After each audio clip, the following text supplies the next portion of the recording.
我哋就用一個畫面去講下點解勇士呢個所謂嘅 Steph Curry 體系啦嚇，點解需要更加多嘅動態射手咧嚇？嗱呢個位咧就係 TJD 攞咗波啦，喺葫蘆頂，咁冇人 mark 嘅。點解冇人 mark 咧？因為冇終結能力啊嘛。咁呢個時候 Curry 咧就通常係等佢出嚟兜出嚟啦。咁人哋作為防守嗰邊，亦都知道你 Curry 咧兜出嚟攞 pick，可能俾到你好大嘅機會去創造一個少少嘅空間去射波，或者繼續帶波再射波之類㗎啦嚇。所以佢哋採取一個擋你上面 top lock 嘅一個防守策略。咁每一個防守策略都總會有佢嘅優處同缺點。呢個防守策略嘅缺點咧，就係令到你守緊嗰個人咧，好容易 backdoor cut 底啊。咁呢度亦都見到咧 Steph Curry 亦都真係採取 backdoor 呢個策略。咁 Zubac 作為 mark 緊 TJD 嗰個，見到呢個情況，咁就叫做稍為補個位先。咁等 Curry 呢個 backdoor 係唔成功嘅。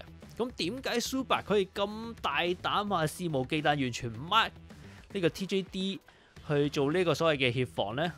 點解？因為 TJD 冇終結能力。咁呢個時候，如果我哋好似以前咁樣，有更加多嘅場上更加多跑動射手、動態射手喺場上，譬如喺右邊45度角，假設係 Klay Thompson 嘅話，咁係咪喺 Steph Curry backdoor 嗰一瞬間 Zubac 縮入去守 Steph Curry 嗰一瞬間 Klay Thompson 就可以喺45度角兜向葫蘆頂，同 TJD 做一個叫做 hand off 順片順擋，嗰一瞬間咪就係2打1緊咯。咁佢咪即刻可以順擋守對手順擋，然之後直接射波咯。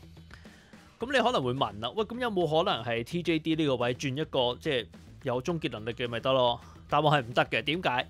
因為基本上呢個位咧有30分鐘上場時間嘅 Draymond 都係擔任緊呢個位。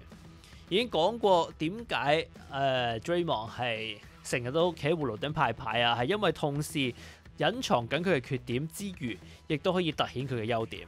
所以呢個位咧，基本上咧，你除咗 Draymond 在場就一定係佢噶啦。Draymond 就算唔在場，我哋即係勇士陣容有咁多個冇進攻能力嘅人，咁你亦都可以幻想到咧，企得喺嗰個位嘅人咧，基本上都終結能力都麻麻噶啦。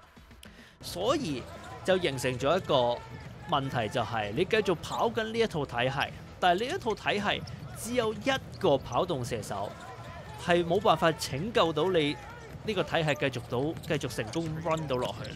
你必須要有更加多嘅動態射手，先可以拯救到好似類似呢一種嘅問題。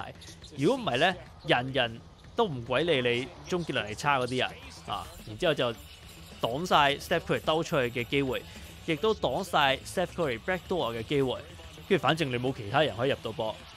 咁呢個就係一個非常之嚴重嘅問題，亦都解釋到點解勇士體系咁需要場上唔只有一個動態射手在場，而係要更加多。